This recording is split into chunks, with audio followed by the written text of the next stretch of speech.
महायुतीचे घटक पक्ष स्वबळावर नव्हे तर निवडणूक आयोगाच्या कृपेने आले आहेत. बॅलेट पेपरवर निवडणुका घेतल्यास यातील एकही सत्तेत येणार नाही अशी परखड प्रतिक्रिया ज्येष्ठ काँग्रेस नेते नाना पटोले यांनी UCNशी बोलताना दिली. अधिवेशनाच्या पूर्वसंध्येला सरकारनं घेतलेल्या पत्रपरिषदेत विरोधी पक्षनेतेपदावरून मुख्यमंत्री फडणवीस आणि उपमुख्यमंत्री एकनाथ शिंदे यांनी विरोधकांवर टीका केली होती. विरोधी पक्षनेतेपद देण्याचा अधिकार हा सभापतींचा आणि अध्यक्षांचा आहे, सरकारचा नाही, असं मुख्यमंत्री म्हणाले होते. मात्र मुख्यमंत्री देवेंद्र फडणवीस यांची टोलवाटोलवी आहे असं नाना पटोले म्हणाले.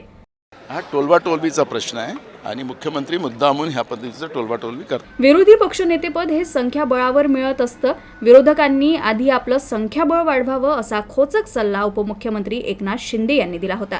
यावर नाना पटोले यांनी तीव्र प्रतिक्रिया दिली. एकनाथ शिंदे यांचे DNA टेस्ट करावे, यात त्यांचे आमदार किती निवडून येणार होते हे कळून येईल.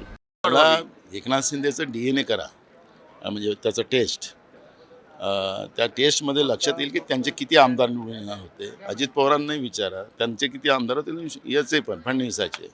वास्तविकता तेवढे आमदार यांचे निवडूनच येणार नव्हते. हे निवडणूक आयोगाच्या कृपेने निवडून आले. माझ्यावर नेहमी टीका केली जाते की मी 200 मतांनी निवडून आलो, मात्र बॅलेट पेपरवर निवडणुका झाल्यास मी पूर्ण राज्यातून सर्वाधिक मत घेईल, अन्यथा संन्यास घेईल, असं आवाहन नाना पटोले यांनी केलंय. आणि माझं चॅलेंज आहे त्यांना की ते मला म्हणतात ना 200 मतांनी निवडून आलं, तर त्यांनी मी महाराष्ट्रात सगळ्यात जास्त हायस्ट मतांनी निवडून नाही आलो नाना पटोले, तर राजकारणातून संन्यास गेलं. पण बॅलेटवर निवडणुका घ्या, मग सांगतो तुम्हाला कसं राहतं. महायुतीचे घटक पक्ष हे स्वतःच्या नव्हे तर निवडणूक आयोगाच्या कृपेने निवडून आले आहेत. बॅलेट पेपरवर निवडणुका झाल्यास त्यांच्यापैकी कोणीही सत्तेत येणार नाही, यांचा गर्व नाहीसा होईल असं नाना पटोले म्हणाले. बेईमानीने निवडून येणारी लोक या पद्धतीचा जो गर्व करतात आहेत, खरं तर हा जो गर्व आहे हा जास्त काळाचा राहणार नाही. ज्या दिवशी बॅलेटवर या देशात निवडणुका होतील त्या दिवशी हे एकही सत्तेत राहणार. कॅमेरामॅन विलास खडसेसह राहुल जोशी, UCN न्यूज, नागपूर.